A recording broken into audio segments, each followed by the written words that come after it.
Hey guys, and welcome back to the Southampton career mode. We are doing pretty well in this career mode, as I might add, because we are currently 4th in the Barclays Premier League, which is absolutely outstanding. As you can see, we've even got a game in hand on Manchester City, Chelsea and Arsenal below us. Unreal season so far for the Saints. And in today's episode, we've got 2 Barclays Premier League games, one against Burnley at home that we should win, and one away game at Goodison Park against Everton. That's going to be a real test. Can we pull it off? Because after that, we've got Chelsea. I need to pick up points today before we face off against Chelsea. Let's go. Welcome at the St. Mary's for what should be the easiest of the 2 opponents in today's episode, Burnley. We should win that game, but once again, my team is knackered. No fitness. I've still not recovered either Kevin Prince Boateng or Dusan Tadic, and even though Burnley are at the bottom in 20th, I have no fitness on my team. I have to play Mayuka and Bolasie, who are terribly out of form, and their arrows pointing down, but I have to use them. I've got no options. I'm being forced to use players that I'd rather not use. That's how bad the situation is right now. But even though we're missing our best players and my team is pretty tired, we're still doing alright in the league. It's a surprise that we're doing so well at the moment, especially with all the bad luck we've had. But let's take a look at the lineup. And here we go. Begovic, of course, our main goalkeeper, as always. Nathaniel Klein, Shedu, Florent Gardos coming in. Alderweireld in CDM.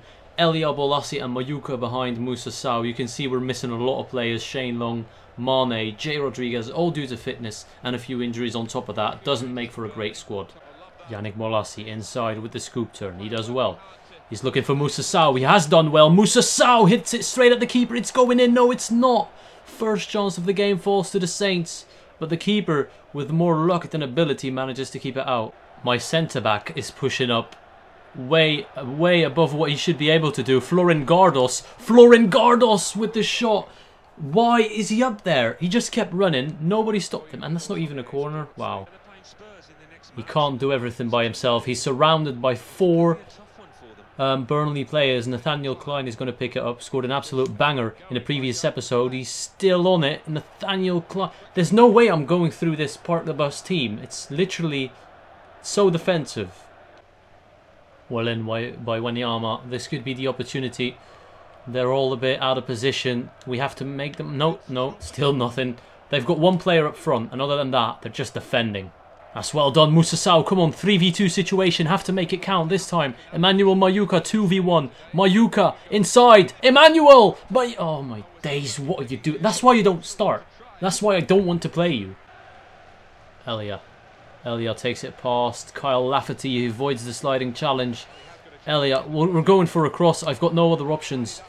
Yannick Bolasie can't win that. Alderweireld to Wanyama. Come on, make it count. Victor Wanyama. Wanyama! Yes! 1-0 bottom corner. Well deserved. Like, honestly, what is Burnley doing? They're not even trying to attack. You can't win a game if you're not trying to attack. They were desperate for that 0-0. We've scored the goal. Now they'll have to go forward and leave gaps in the defence. And then we'll abuse them on the counter-attack, hopefully.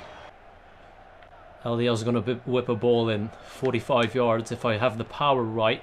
This could be dangerous. It's a good header. Oh, it's just wide. Florent Gardos, of all people. 8 minutes on the clock. I'm making a triple substitution. Alderweireld, Wanyama and Elia coming off for Shane Long, Mayo Yoshida and Matt Target. Now we have to just see the game out. Don't do anything rash because they just brought on Danny Ings. Mayuka, well played. Sow avoids the sliding challenge. Sow looking for the back post, maybe. No, front post. Shane Long off the post. That was his chance. His first touch of the ball was a header, and the keeper was well beaten. Shane Long. Final few minutes of the game. Shane Long is breaking through. He wants that goal. He wants to finish the game off. Shane Long is a striker that will always start if he's fit. And hopefully he is fit for the Everton game, because I need that. We struggled today.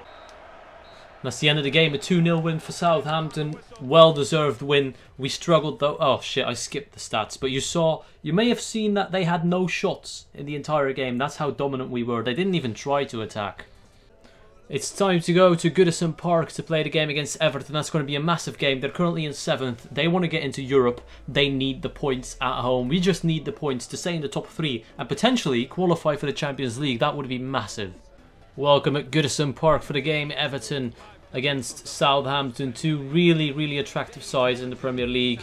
And the good news is the Southampton side have fully recovered from fatigue, so we've got everyone except Tadic and Boateng, of course, but everyone's fit. I've got my strongest possible lineup out, and as you can see, we both need the points to get into Europe. We're going for the Champions League, they're probably going for the Europa League. It's going to be interesting. Let's take a look at the lineup.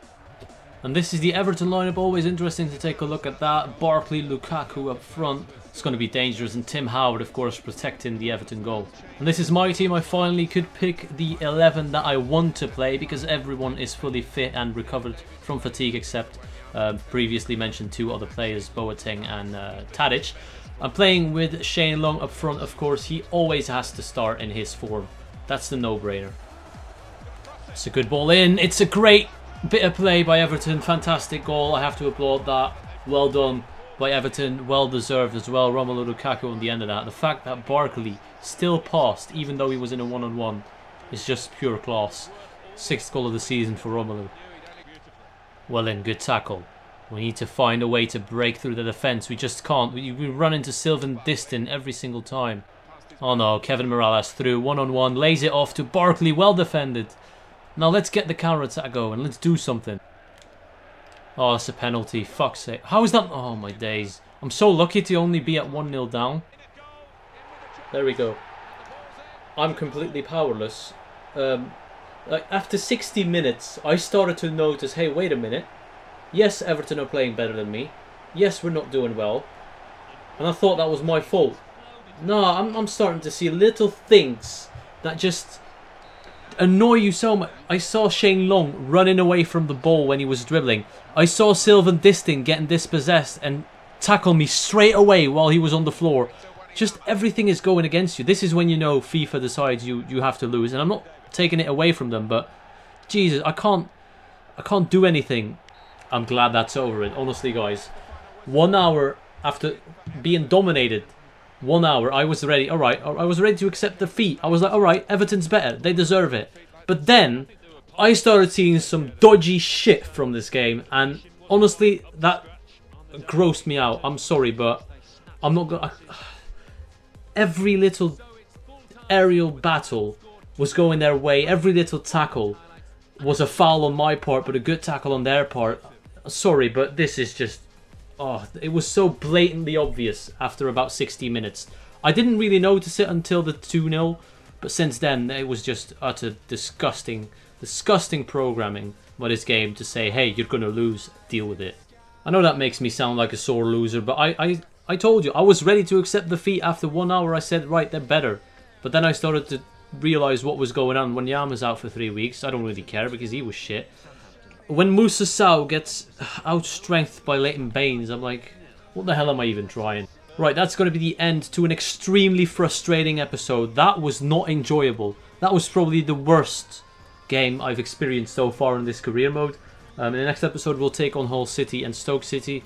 2 must-win games now that we drop points against Everton. Like I said, they were better than me. I was ready to accept that. I was ready to accept defeat.